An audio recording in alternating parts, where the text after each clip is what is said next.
Bon, il est 11h30 pile, donc on est parti.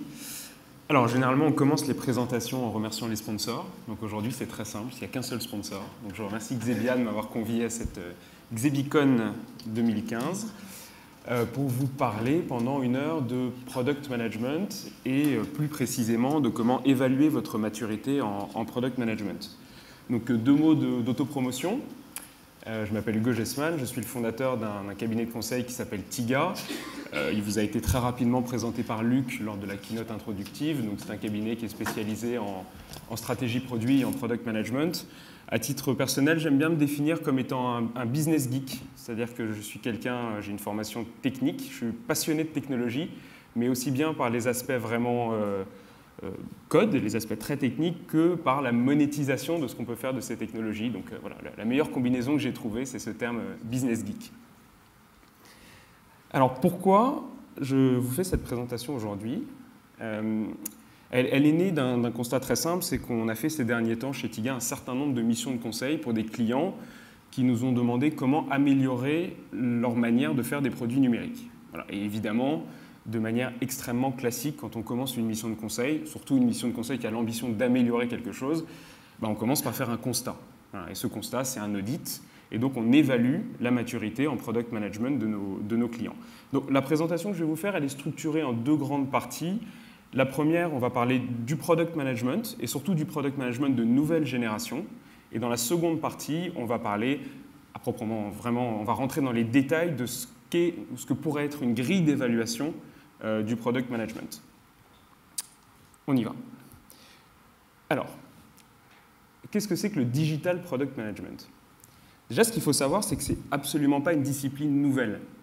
Quand on parle de product management, quand on parle de product manager, quand on parle de chef de produit, quand on le traduit en français, c'est quelque chose qui existe dans absolument toutes les industries, mais qui est venu très tardivement dans la nôtre. Alors quand je dis la nôtre, c'est le fameux digital numérique dont on parlait ce matin. Si je prends l'exemple chez L'Oréal, un chef de produit chez L'Oréal, c'est un métier qui est vieux comme le monde. C'est quelqu'un qui va chapeauter, par exemple, un shampoing de sa fabrication jusqu'à sa mise sur le marché, évidemment jusqu'au pilotage du succès commercial, voire même l'abandon de ce produit à terme. La différence fondamentale, c'est que le chef de produit chez L'Oréal, il est très orienté packaging. Ce n'est pas quelqu'un qui fait le produit, ce n'est pas lui qui fait le principe actif du shampoing. Alors que dans le monde du numérique, le product manager, et cette discipline du product management, elle ne vise pas à piloter, elle ne vise pas que à piloter, elle vise à faire. Et elle correspond à une professionnalisation de la filière. C'est-à-dire qu'on le voit, les succès de ces dernières années, des startups de ces dernières années, ça nous permet de nous rendre compte que le numérique, ce n'est plus un gadget, ce n'est plus un à côté, c'est une véritable source de revenus.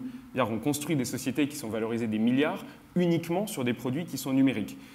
Et donc, on a aussi fait le constat qu'on ne fait plus développer les applications à droite à gauche. On va faire une petite app mobile et on met tout son argent, toute sa réflexion en amont. Et puis, le développement, c'est le dernier maillon de la chaîne. Non, on met vraiment maintenant le product management, enfin le produit, au centre de son activité. Et donc, pour ça, on a besoin de personnes dont c'est le métier de faire du produit. Et ce sont les fameux product managers. Alors, le product management, c'est quelque chose de très vague, c'est-à-dire que ça regroupe un ensemble d'activités et on a un peu de mal à s'arrêter sur une définition extrêmement précise.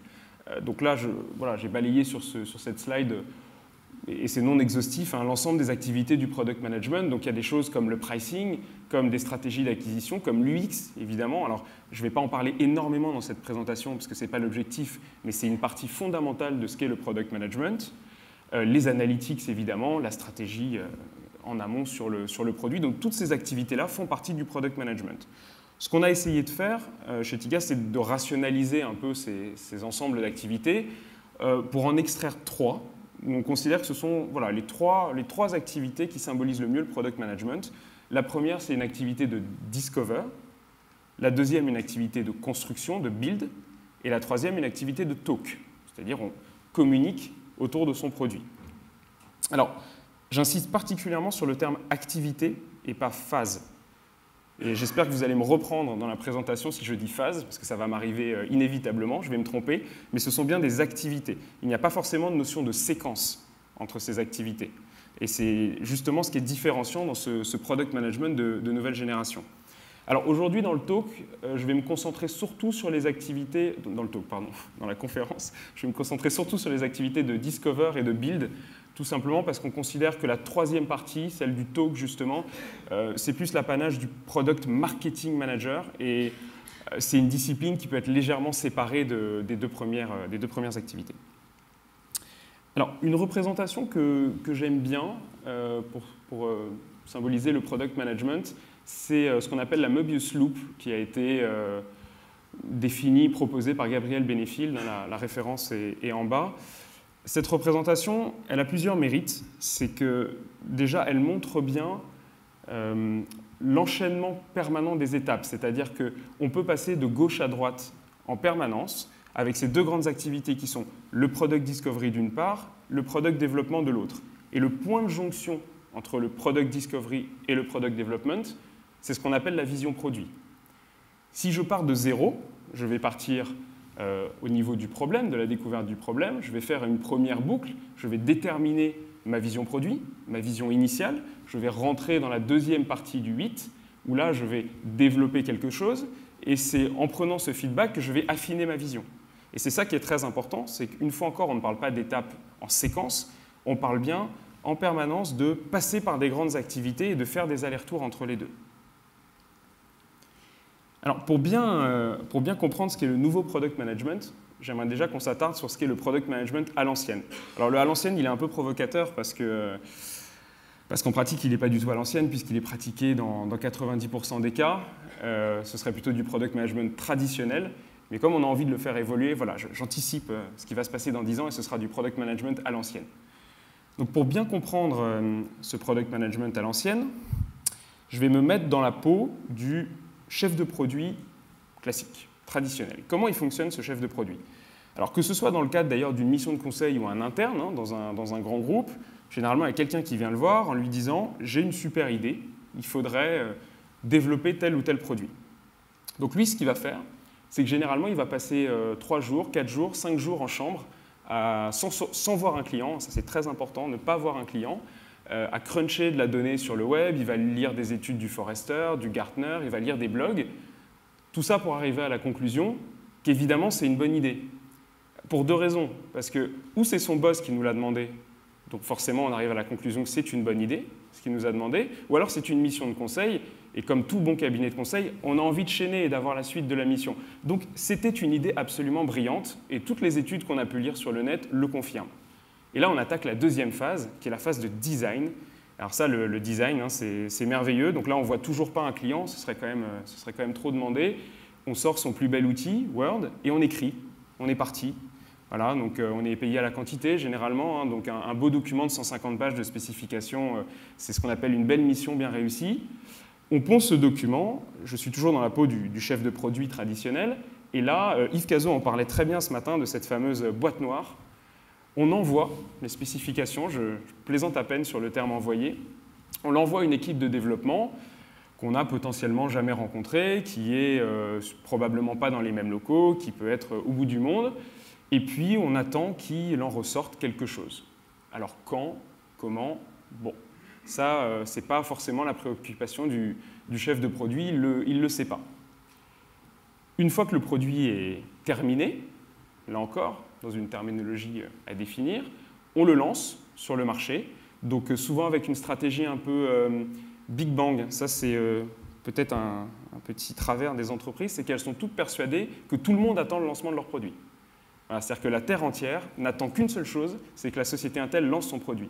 Donc on fait des grands effets d'annonce, de la pub.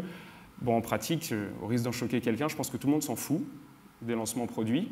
Que le côté Big Bang, ça va faire une courbe d'adoption au top pendant 2 heures, et puis si vous suivez vos courbes, vous allez perdre 90% des gens de toute façon le lendemain. Ce qui compte, c'est comment garder faire de la rétention sur ceux qui restent. Donc ces stratégies de launch, et puis après, bien sûr, on a le run. Et alors le run, là j'ai mis un grand point d'interrogation sur le run, parce que c'est vraiment le parent pauvre du chef de produit. Ce qui se passe dans les entreprises souvent, c'est que, et là encore, hein, je vais peut-être choquer, mais c'est pas grave, on met les esprits les plus brillants sur la partie en amont, parce que c'est celle qui est la plus sexy. Voilà, c'est sexy de bosser, de faire une étude de marché, de réfléchir à une opportunité produit, de rédiger des spécifications, d'imaginer. Par contre, faire le run, c'est pas sexy, quoi. Franchement, il faut opérer, il faut regarder qui utilise le produit. Bon, c'est quand même pas glamour. Donc, ce qui se passe, c'est que le chef de produit, là encore, il balance son paquet à une équipe qui, elle, n'a jamais entendu parler du produit, n'a absolument pas contribué à la stratégie, et puis qui se retrouve à devoir opérer au quotidien un produit qu'elle n'a jamais conçu. Et ça, je vais y revenir longuement dans la présentation parce que dans le nouveau product management, on considère vraiment que toutes ces phases amont, là, c'est 10% de la valeur. La vraie valeur, elle est quand le produit elle est sur le marché et elle est confrontée aux utilisateurs. Alors ce qui est bien, c'est... Ah, j'ai avancé un petit cran trop loin, pardon. Donc ce qui est bien, c'est que tout ce product management un peu à l'ancienne, ce rôle de chef de produit, il a été énormément challengé ces dernières années par des nouveaux courants de pensée qui ont remis en cause toutes nos convictions sur le sujet. Alors là, je me suis livré un petit exercice, c'est de mapper chacun des courants de pensée sur les étapes, qui pour le coup, ici, sont des étapes, parce qu'elles sont très séquentielles.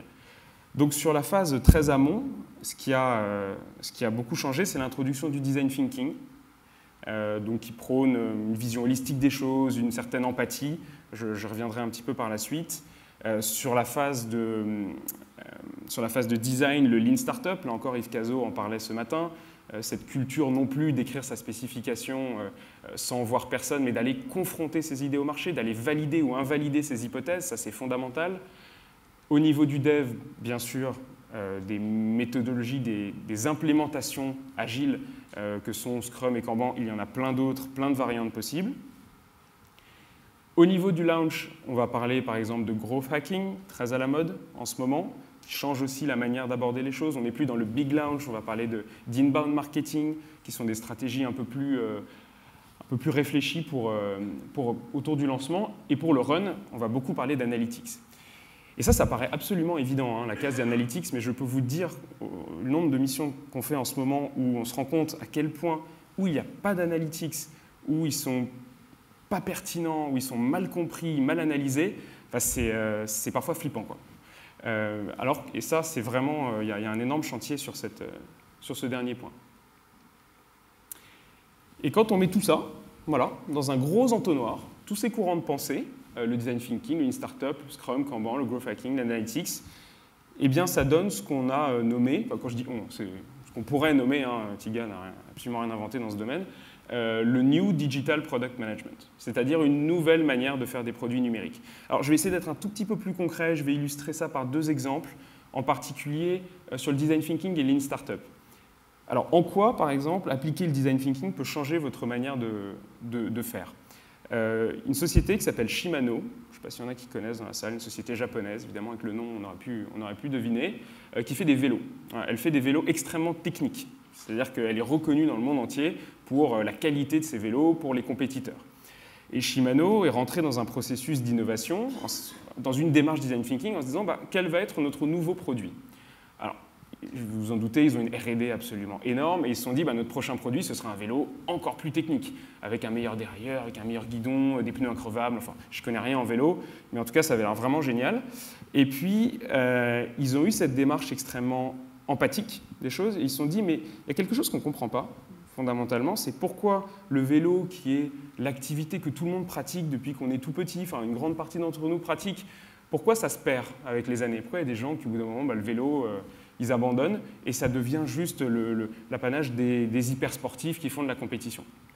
Et donc, ils ont pris le temps d'aller voir des personnes comme nous pour les interroger sur le sujet et ils se sont rendus compte de plusieurs choses, notamment que les gens avaient peur d'entrer dans les magasins de vélo parce que les vendeurs étaient tous bodybuildés et que la personne de 40 ans, 50 ans, qui était normale, n'avait pas forcément envie d'aller acheter un vélo à 3 000 € avec un vendeur hyper sportif parce que ça le faisait flipper, tout simplement. Et donc, il n'allait pas acheter de vélo. Il ne se reconnaissait plus dans le vélo de nouvelle génération. Ils ont fait tout un tas d'observations comme ça, très terrain. Et leur conclusion, ça a été de dire, en fait, on ne va pas inventer, notre prochain vélo ne sera pas un vélo encore plus technique. Ce sera un vélo qui n'a rien à voir avec notre positionnement. Ce sera un vélo pour tout le monde. Et donc, ils ont fait un vélo ultra simple, ou avec, je sais pas de changement de vitesse ou très peu, enfin, le vélo convivial, familial, pour réenchanter l'expérience de ceux qui ont envie de retrouver un peu leurs souvenirs d'enfance. Ça, c'est une première illustration de l'empathie sur le design thinking.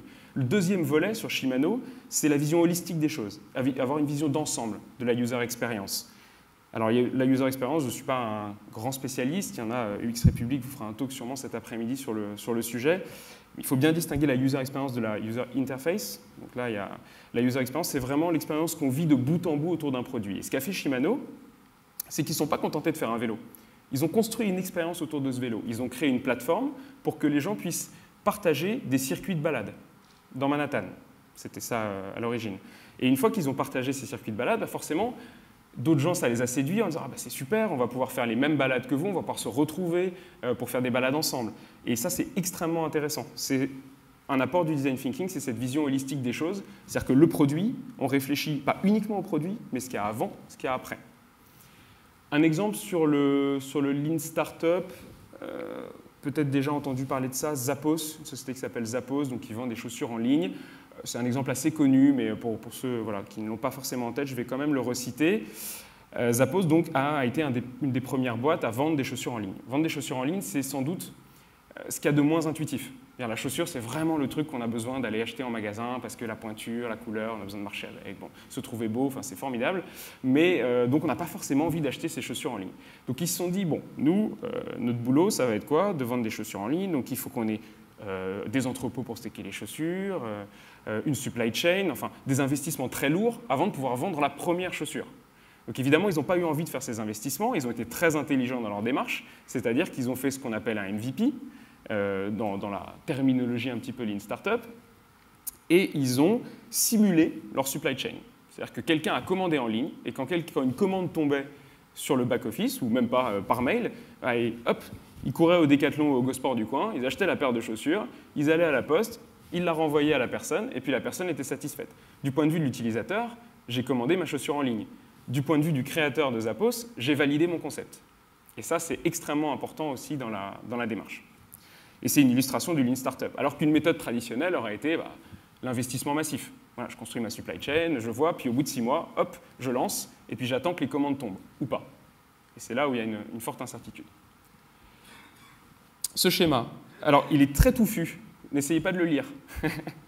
Je l'ai mis uniquement pour une raison. Déjà, il est très intéressant si quand même vous prenez le temps de le lire.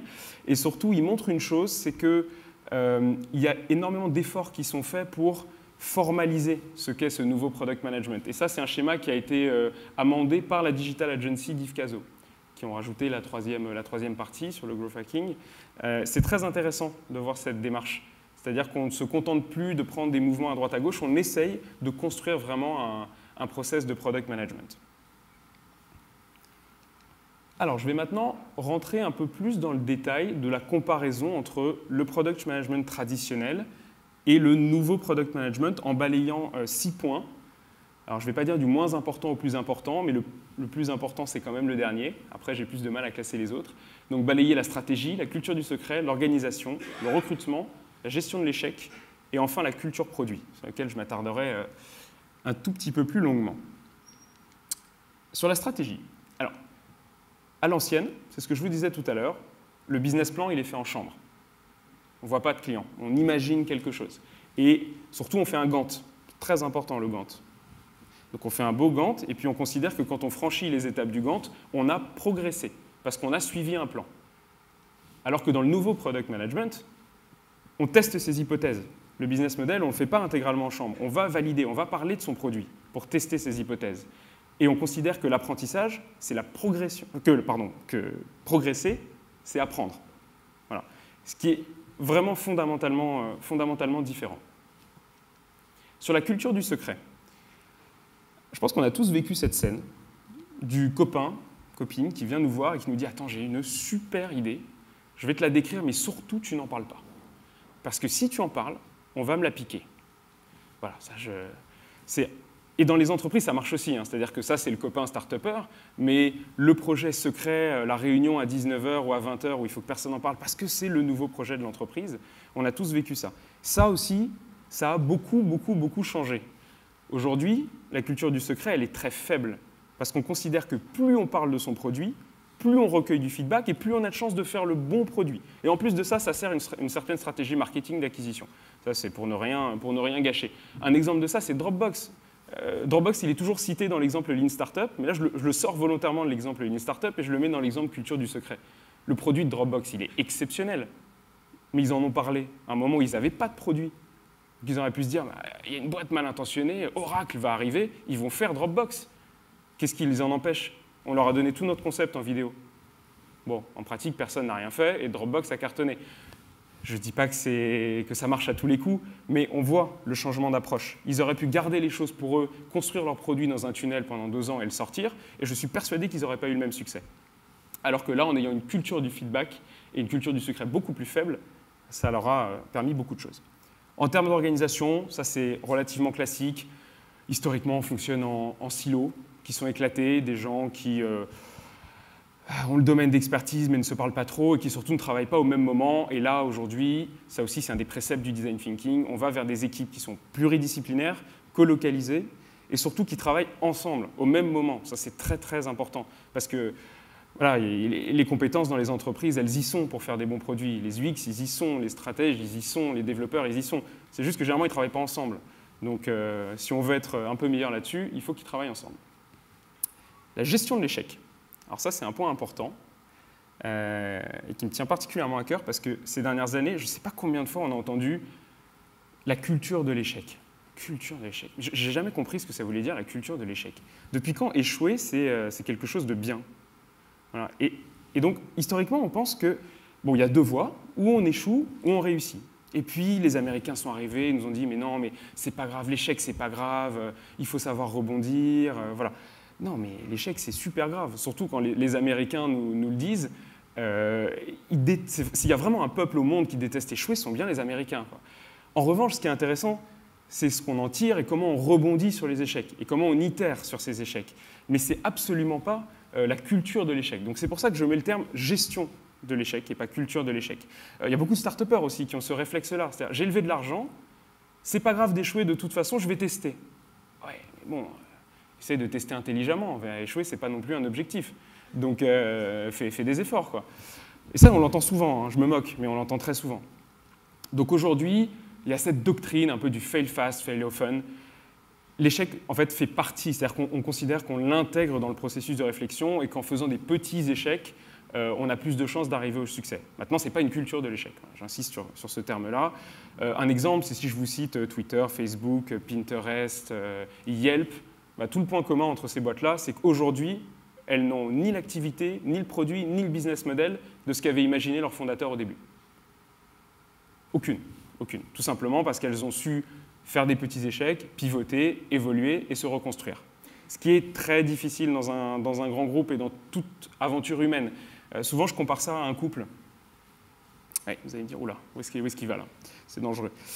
En fait, dans un couple, plus on avance, plus on est ensemble depuis longtemps, plus c'est dur de reconnaître un échec. Quand on est ensemble, quand on est avec quelqu'un depuis 2 mois, bon, voilà, c'est possible de passer à autre chose. Quand ça fait 5 ans, 10 ans, 15 ans, on a investi humainement. Quand on est sur un projet, on a investi financièrement. On a mobilisé des centaines de développeurs pour faire un projet. Et puis à un moment, il faut dire « Ah stop ». C'est vachement dur de dire stop. C'est très très difficile de dire stop, comme dans un couple. Voilà, donc ça fait réfléchir. Au niveau du recrutement. Traditionnellement, le recrutement, il est fait surtout selon l'expérience et la capacité d'exécution dans un domaine précis. Ça, c'est aussi quelque chose qui a évolué. Oh, pardon, j'étais un peu vite. Voilà. Aujourd'hui, c'est aussi assez américain comme précepte, c'est le fait de recruter des personnes qui sont dans le bon état d'esprit et on considère qu'ils vont apprendre, qu'ils vont progresser parce qu'ils ont une capacité d'adaptation, une souplesse. Voilà. On est peut-être un peu moins attaché au parcours académique, à la liste des mots-clés sur un CV et plus attaché à la personnalité. Et mon dernier point sur cette comparaison entre l'ancien et le nouveau product management, c'est la culture produit. Et ça, c'est absolument fondamental. Pourquoi je l'ai mis en dernier? Parce que c'est beaucoup moins factuel. On parle de culture, on parle d'état d'esprit, donc on peut moins le toucher, mais c'est de loin ce qu'il y a de plus important. Et la culture produit, elle repose sur une opposition entre 2 mots, entre projet et produit. Alors, très important, je ne suis pas en train de dire qu'il faut bannir le terme projet. Absolument pas. Le terme projet est très pertinent dans énormément de contextes. J'ai entendu ça aussi pas mal dans les talks, qu'on ne parle plus de projet. Non, le projet, ça existe, c'est très bien, c'est nécessaire. En revanche, il ne faut pas confondre un produit et un projet. Parce que la différence entre les deux, c'est que, là je ne me suis pas foulé, j'ai été sur Wikipédia. Voilà. Donc un projet, je vous laisse lire, ensemble d'activités qui visent à répondre à un besoin défini dans des délais fixés, dans la limite d'une enveloppe budgétaire. Très bien. Besoin défini, délai fixé, enveloppe budgétaire. Un produit, bien ou service qui satisfait un besoin de son utilisateur. En fait, ça n'a rien à voir. C'est-à-dire qu'un produit, on ne parle pas de besoin défini, on ne parle pas de délai fixé, on ne parle pas d'enveloppe budgétaire. Parce que la différence fondamentale entre les deux, c'est le rapport au temps. Un projet, c'est quelque chose qui a une fin. J'ai envie de partir à Noël, j'ai envie de partir loin, en Australie. C'est un projet. Je sais quand je vais partir. Donc je sais que tout ce que je vais faire d'ici là, c'est pour organiser mes vacances. En revanche, quand je vais construire ma maison, ça n'a pas de fin. Parce que si demain, j'ai envie de le faire évoluer, si j'ai envie de refaire mon salon, de refaire ma salle de bain, de faire des ajustements de déco, eh bien, je vais travailler en permanence sur ce produit. Je n'ai pas de budget défini. Je ne sais pas. J'ai un investissement initial. Mais si demain, ça se passe bien et que j'ai les moyens de refaire ma salle de bain, je vais refaire ma salle de bain, mais je ne le savais pas. La différence aussi entre projet et produit, c'est l'allocation des ressources. Et là, ça rejoint, vous vous souvenez, mon point d'interrogation de tout à l'heure sur le run. Quand on fait un projet, l'équipe, elle est souvent démobilisée à la fin. Voilà, c'est-à-dire qu'on a construit une équipe, puis à la fin du projet, ça s'arrête et les gens partent sur d'autres activités. Quand on fait un produit, alors là, c'est un peu théorique. C'est pour ça que je parlais d'état d'esprit, j'insiste. Ce n'est pas toujours faisable, on est bien d'accord, mais il faut avoir à l'esprit que normalement, il faut garantir une pérennité de l'équipe. Elle est censée qu'il y ait un noyau dur de l'équipe qui à la fois participer à la phase amont de réflexion, de stratégie et au run. C'est ça qui garantit le succès du produit. Enfin, en tout cas, qui est un facteur qui permet de contribuer au succès du produit. L'avant-dernier point sur la différence entre projet et produit, c'est la définition du progrès. Alors, dans un projet, on va parler d'output. On va parler d'une sortie, un résultat. Un exemple là aussi que vous avez peut-être déjà vu, mais qui est assez sympa, c'est que l'output dans un projet, c'est qu'on débouche la bouteille de champagne quand on a mis en prod. Mais quand on a mis en prod, on a mis en prod. Ça, parfois, ça a été douloureux, mais finalement, on n'a pas accompli grand-chose. Alors que dans un produit, ce qui nous importe, c'est l'outcome, c'est l'impact. Et l'impact, on débouche la bouteille de champagne quand on a atteint des KPI business, quand on a atteint 1 million d'utilisateurs, quand on a atteint 1 million d'euros de revenus. Ça, c'est un impact au niveau du produit. Après, on a le droit de déboucher le champagne aussi quand on met en prod, parce que c'est souvent douloureux, donc il ne faut pas se priver. Mais ce qui est important dans la culture produit, c'est vraiment l'outcome. Et le dernier point, c'est la responsabilité. Alors, dans la culture projet, la responsabilité, elle est souvent floue. Et c'est très lié au point précédent, c'est-à-dire que quand on mobilise plein de personnes différentes à plein de moments différents sur un même produit, c'est-à-dire puisqu'on change l'équipe à chaque projet, entre guillemets, eh bien, on va diluer les responsabilités. Voilà, on ne sait plus qui est responsable. Est-ce que c'est le chef de produit dont je parlais tout à l'heure qui a imaginé les choses en amont? Est-ce que c'est l'équipe qui opère? On ne sait pas. Pour vous donner un exemple, chez Orange, ils ont une équipe qui est dédiée pour tuer les produits. Voilà, ils ont une équipe de pruning dont le métier, c'est de tuer les produits. Parce que les choses meurent doucement et puis il faut bien que quelqu'un, à un moment, arrive et dise on arrête les frais. Alors que, là encore, vision un peu théorique des choses, mais on parle d'état d'esprit, on parle de culture. Dans la culture produit, le product manager est responsable de son produit, jusqu'au bout. Donc il est responsable aussi s'il doit le tuer. Pas facile. On revient au couple de tout à l'heure. Donc là, j'attaque la deuxième partie de la présentation, qui est l'audit de la maturité à proprement parler. Donc comment... donc la maturité, petite illustration sur les bananes. Ce qui est marrant, c'est que la maturité, on peut évaluer la maturité d'absolument tout et n'importe quoi. Voilà, c'est un truc ultra classique, l'audit de maturité de quelque chose, on peut toujours le faire. Alors, les 4 critères qui sont là, on n'a vraiment rien inventé, c'est du basique, processus, organisation, outils, gouvernance. La spécificité, évidemment, elle est dans les sous-critères. Elle n'est pas dans ces grandes catégories. Alors, pourquoi on choisit 4 niveaux? C'est tout bête, c'est pour ne pas avoir le droit de se mettre une note moyenne. Donc, si on a 2, on est légèrement en dessous. Si on a 3, on est légèrement au-dessus. Et on ne peut pas dire, voilà, on est moyen, on se met 3 sur 6. Non, on est obligé de dire est-ce qu'on est un peu bon ou un peu mauvais. Alors, faire un audit de sa maturité en product management, si on se rappelle le 8 de tout à l'heure, c'est faire un audit de deux choses. C'est faire un audit de sa maturité en product discovery et faire un audit de sa maturité en product development. Si je commence par le product development,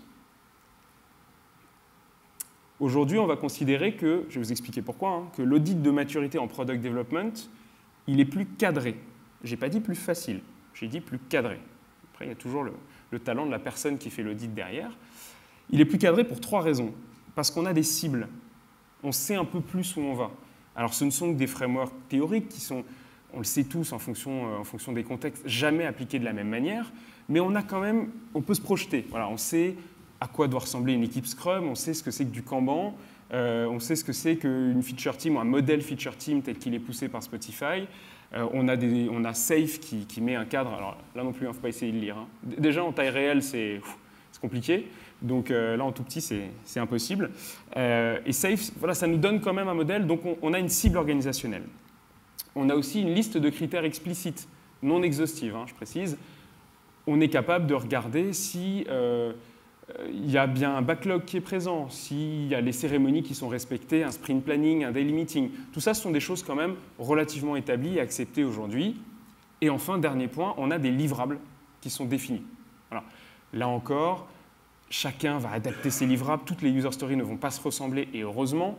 Mais à grosse maille, en regardant un backlog, on peut se dire, oui, bon, bah, le PO sait écrire des user stories, ou il ne sait pas écrire des user stories. Voilà, on n'a pas besoin de se prendre trop la tête pour juger ça. Alors que l'audit de maturité en product discovery, pour le moment, bah, c'est plus compliqué, parce que c'est beaucoup moins normé, pour la raison que j'évoquais tout à l'heure. C'est que, qu'est-ce qu'on a fait? On a pris plein de courants de pensée, on les a mis dans un entonnoir, et on a essayé de décréter que c'était le nouveau product management.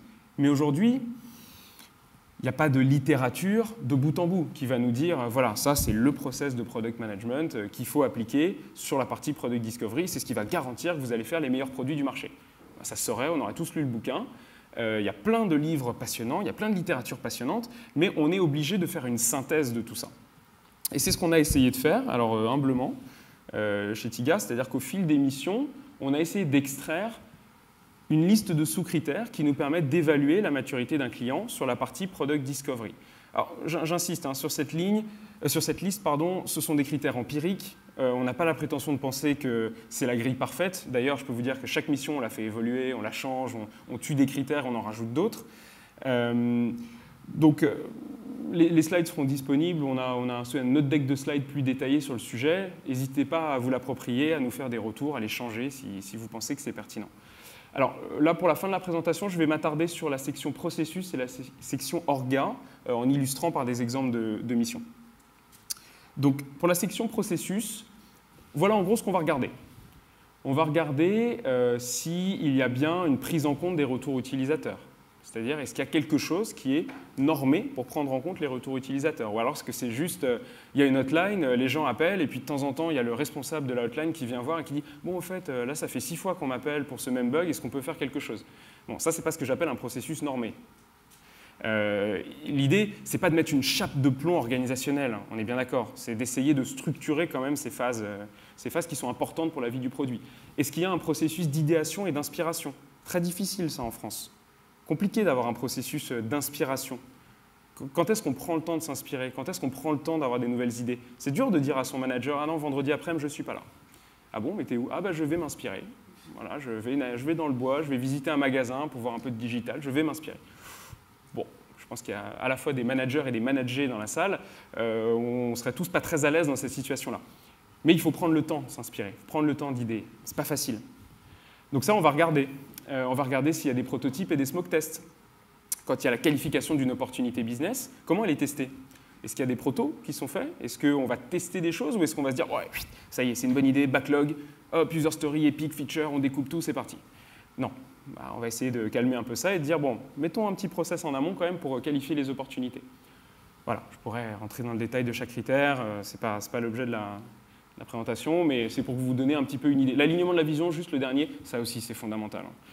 Le nombre de fois où on interroge plusieurs personnes des équipes et qui nous disent et qui ne partagent pas la même vision de leur produit, mais même en entretien, ça c'est très marrant. Je demande toujours en entretien aux personnes qui me fassent le link Canva, je pense que c'est un outil que vous connaissez, de leur produit, sur lequel ils travaillent.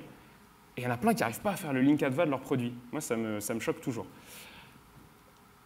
Alors ça, c'est un exemple. Là encore, c'est hyper touffu. Ça n'a pas vocation à être déchiffré.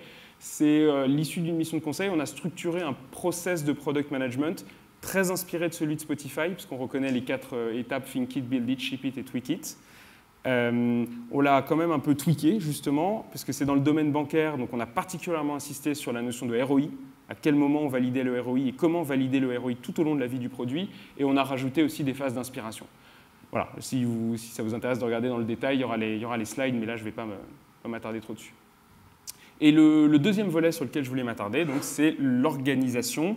Et là, je vais dérouler un exemple d'une mission qu'on a faite ces derniers temps pour une filiale d'un grand groupe digital d'une 50aine de personnes, voilà, un pure player du web, on va dire ça comme ça, sans en dévoiler trop.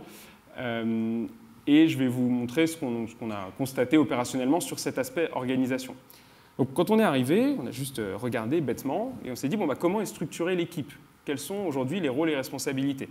Eh bien, on avait quelqu'un dont le tagué produit, un product manager, logique, une équipe technique dans laquelle était un product owner, un designer, des développeurs, je n'ai pas mis l'intégralité de l'équipe, mais en gros, c'était structuré comme ça, et une équipe dite acquisition avec un data analyst dedans. Très bien. Le PM, pas dans la même ville que le reste des autres personnes. Bon, très bien. On fait la fameuse question de la vision, je vous disais tout à l'heure, et alors là, rideau. C'est impressionnant, c'est-à-dire qu'on avait l'impression qu'ils ne travaillaient pas dans la même boîte. Donc, tout bête, hein, je veux dire, on n'est pas plus brillant que les autres. Ce qu'on a dit, c'est essayer déjà de communiquer, de vous parler, et on va essayer de constituer ce qu'on appelle une product team.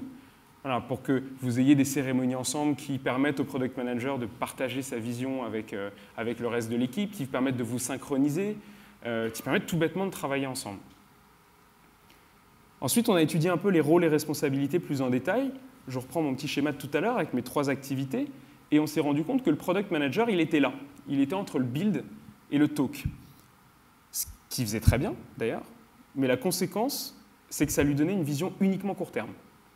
Il connaissait son backlog par cœur. Il bossait avec le PO, pas de problème. Ils arrivaient là-dessus à se synchroniser plutôt bien. Mais au-delà de 3 mois, incapable de nous dire ce qui allait arriver. C'est-à-dire, finalement, pas de vision produit, long terme. Parce que la vision produit, c'est aussi ça, c'est où est-ce qu'on va. Parce que, pas une question de compétence, c'est quelqu'un de très compétent, c'est pas le souci, c'est tout simplement pas le temps de consacrer à ça. Donc nous, notre recommandation, toute bête, hein, c'est de lui dire, ton boulot, il est là, il est sur le Discover, il est de savoir ce qu'on va faire. Tu as un product owner, c'est super dans l'organisation. Laisse-le bosser avec l'équipe, laisse-le faire le build, découper le backlog, c'est son job. Concentre-toi sur donner de la vision au reste des équipes et savoir où on va dans 6 mois, parce que c'est nécessaire. Un autre point sur les compétences, on a fait, un terme très RH que je déteste, mais moi, un bilan de compétences. Et on s'est rendu compte qu'au niveau analytics, il y avait quand même des gros trous dans la raquette. Donc ça, vous devez connaître, c'est les Pirate Metrics, donc c'est le framework AARRR, assez imprononçable. Et on s'est rendu compte qu'ils n'avaient de l'expertise que sur l'acquisition. Donc c'est-à-dire qu'ils étaient bons pour faire venir des gens sur leurs produits, mais ils n'étaient pas bons pour les garder. Donc c'est comme le tonneau, c'est le tuyau percé. Enfin, voilà, on remplit et puis ça se vide par en bas. Donc on a beau être super bon en remplissage, ça se vide toujours. Donc on a essayé d'étoffer la fiche de poste et de leur suggérer des recrutements pour avoir des compétences sur la partie activation, rétention, revenus et référents. Voilà, j'arrive au terme de ma présentation. Donc, que faut-il retenir? En tout cas, ce que j'espère avoir pu vous transmettre pendant ces 40 minutes. 3 choses. Le product management, c'est quelque chose qui a vraiment changé ces dernières années. On a été... je pense qu'on a 10 ans de retard sur les Américains. On ne mettra pas 10 ans à les rattraper. C'est sûr, parce qu'il y a de plus en plus de choses qui se passent dans notre écosystème qui font qu'on est en train de les rattraper et d'absorber cette culture qui est quand même bonne. Product Management, aujourd'hui, il est beaucoup plus empathique. Il est basé sur la mesure. les analytics dont je parlais tout à l'heure, c'est-à-dire qu'on prend des arbitrages maintenant sur du factuel, pas uniquement sur de l'instinct, il est centré sur l'utilisateur, il est pluridisciplinaire. Voilà, j'ai mis 3 petits points parce que j'aurais pu continuer avec les descriptifs et les adjectifs. Il y en a beaucoup, mais en tout cas, ce qu'il faut retenir, c'est qu'on ne fait plus du product management aujourd'hui comme on en faisait il y a ne serait-ce que quelques années. C'est un product management qui s'inspire de grands courants comme le design thinking, comme le lean startup, comme l'agile évidemment. Je ne rentre pas dans une guerre de terminologie, est-ce que l'agile c'est l'intégralité de ces courants ou pas? C'est pas grave, il faut retenir que c'est une tendance de fond. Il y a aussi d'autres courants que je n'ai pas cités, mais si vous avez besoin de pointeurs sur ces courants de pensée, parce que autant le lean startup, l'agile, on en entend de plus en plus parler, autant le design thinking, je pense qu'on est encore au cran où ça n'a pas tout à fait arrivé, quoi. Mais ça va venir. Et le dernier point, c'est que pour évaluer sa maturité en product management, il faut le faire sur 2 choses. Il faut le faire à la fois en product discovery et à la fois en product development. Pourquoi j'insiste là-dessus? Puisque, comme je l'ai dit, la partie audit de product development, elle est plus cadrée, donc elle est pas plus facile, mais plus accessible. On a un peu tendance à se dire « Ah, ben on est super fort pour délivrer du produit, voilà, donc on est mature en product management. » Non, vous êtes super fort pour délivrer du produit. Voilà. Parce que est-ce que vous délivrez le bon produit? Ça, vous ne répondez pas à la question. Donc faire un audit de product management, ou en tout cas le product management, ce qu'il faut bien voir, c'est que c'est l'intégralité de ces deux activités.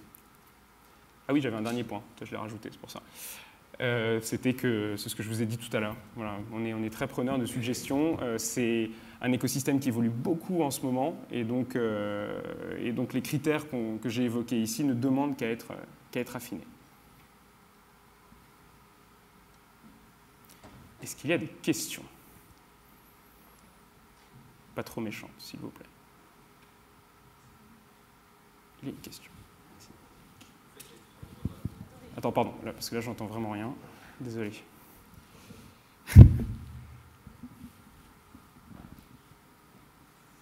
Okay. Vous faites la différence dans la présentation entre product manager et product owner. Et souvent, quand on parle de mettre en place du Scrum dans une entreprise, c'est toujours un peu compliqué de définir qui va être le product owner. Est-ce que ça va être la personne du marketing? Est-ce que ça va être le chef de projet?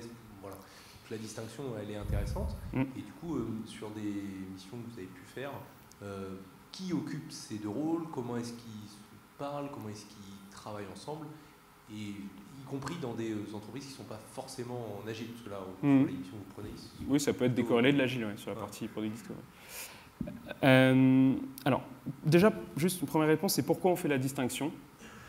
C'est juste pour refléter une réalité organisationnelle. C'est-à-dire que si on prend la feuille de route type du product owner, il fait tout. Voilà, il est censé faire absolument toutes les activités que j'ai pu décrire dans cette présentation. Sauf que la réalité des choses, c'est que ce n'est pas possible. C'est pas possible. Je dirais, à moins d'avoir quelqu'un, à moins d'être en start-up, c'est-à-dire on est 3 dans la boîte, on a fait ça dans notre garage, bah évidemment tu fais tout. C'est logique, parce que voilà, on ne dilue pas les responsabilités. Dès qu'on attaque une entreprise un peu plus conséquente, il y a des gens qui vont être plus orientés sur l'équipe de développement. Le product owner, il est aussi souvent présenté comme la réponse à une frustration de l'équipe technique. C'est-à-dire que c'est un rôle qui est apparu parce que l'équipe technique était frustrée de ne pas avoir de contact avec le product manager et de ne pas avoir suffisamment d'informations, suffisamment de précision, de priorisation. Et donc, on a créé ce rôle de product owner pour lui apporter une réponse. Voilà, ça, c'est une vision aussi du rôle du product owner. Donc, tout ça pour dire que c'est pour refléter une réalité organisationnelle qu'une seule personne n'arrive pas à tout faire. Maintenant, le product manager, dans notre vision, est quelqu'un qui est plus concentré sur la vision produit à long terme. Son job est de construire cette vision produit. Son job, c'est d'aller agréger les différentes sources d'informations qui vont alimenter cette vision. C'est-à-dire, il va parler aux sales, il va parler au top management, sauf s'il en fait partie. Il va parler évidemment à ses utilisateurs, ça c'est majeur.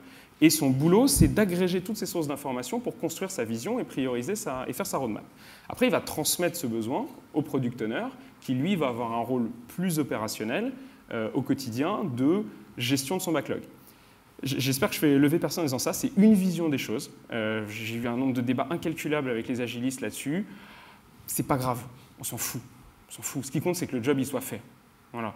Ce qui compte, si c'est 1 personne, 3 personnes, 4 personnes, ce qui compte, c'est que toutes les tâches du product management que j'ai évoquées, elles soient faites et correctement faites. Après, les rôles, les terminologies, franchement, parfois c'est un peu C'est un peu too much. Donc, pour répondre à votre question, le product manager, nous, dans ce qu'on a vu, parce qu'on est dans des entreprises, des gros groupes, où il y a toujours une séparation entre un métier, voilà, le métier, et la DSI, les deux gros groupes. Donc, le PM est souvent côté métier, le PO souvent côté DSI.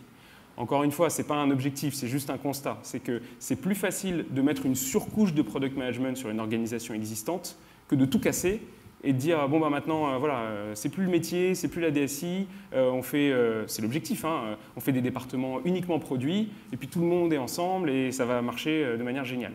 On aimerait bien, mais en pratique, on s'adapte à l'organisation dans le but de la faire changer. Est-ce que ça répond à votre question? Parce que c'est un sujet qui est assez large. Ok. Bon. Il reste un petit peu de temps.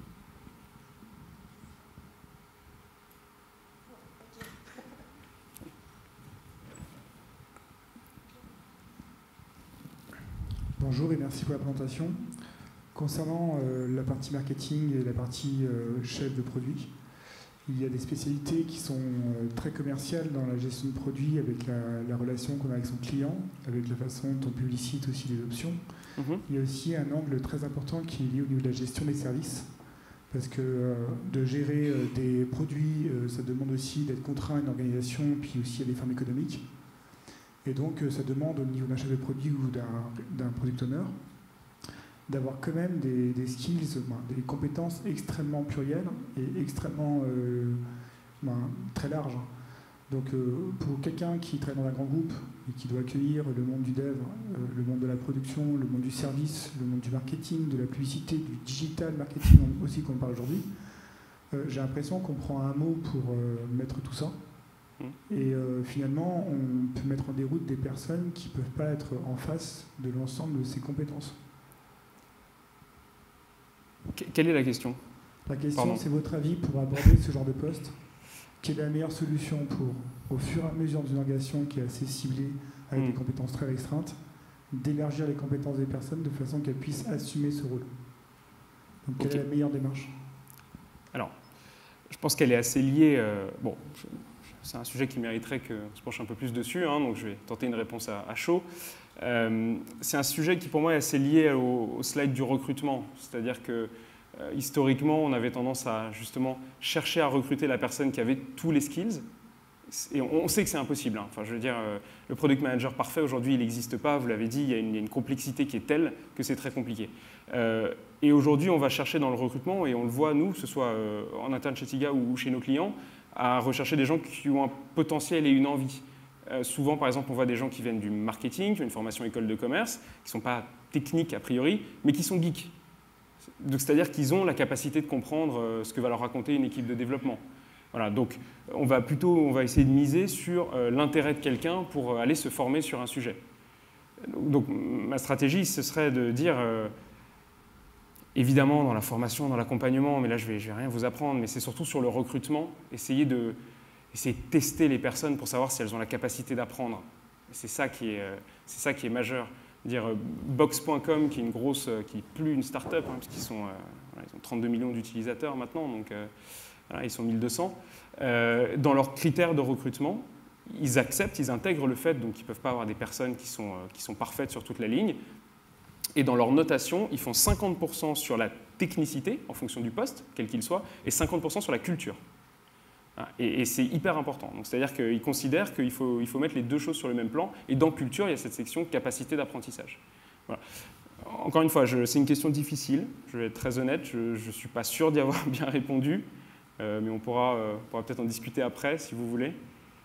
Parce que là c'est comme ça, j'avoue que c'est un petit peu compliqué. Oui, bonjour. J'aurais aimé savoir, vous avez pas mal parlé projets et produits. Oui. Comment vous faites cohabiter dans une société projet et produit?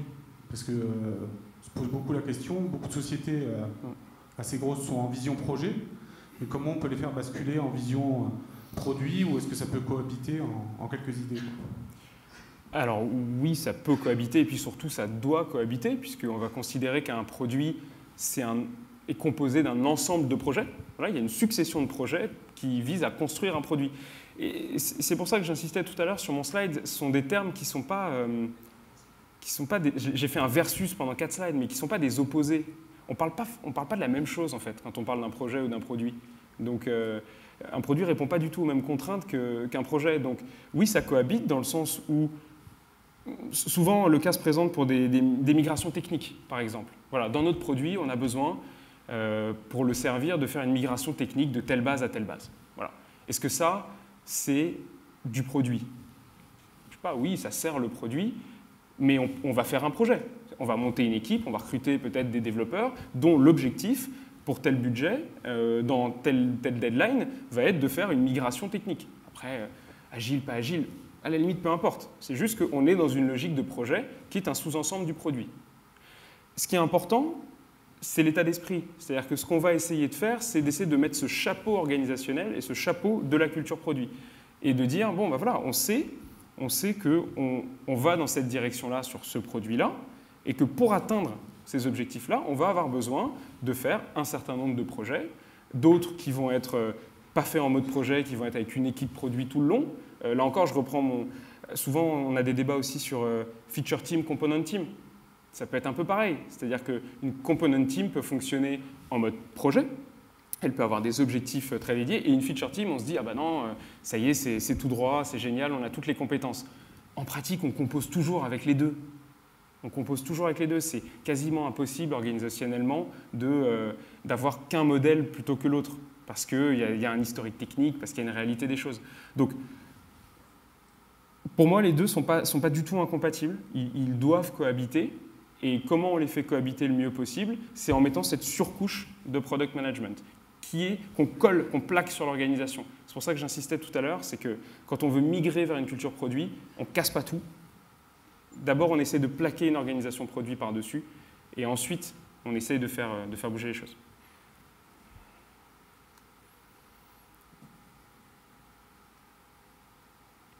Je ne sais pas s'il y a d'autres questions, sinon c'est bon. Donc un dernier petit slide. On a écrit un bouquin qui a été lu par les plus grands. C'est le Product Academy, donc j'ai reçu cette petite dédicace très sympa il y a quelques jours, donc je tenais à vous la partager. Voilà, donc c'était par texto, c'était très sympa. C'est un livre qui évidemment est gratuit, que vous allez pouvoir trouver, je pense qu'on a dû en disposer sur des stands à l'entrée, donc n'hésitez pas, on a essayé de mettre quelques bonnes pratiques sur le product management dedans. Merci à vous.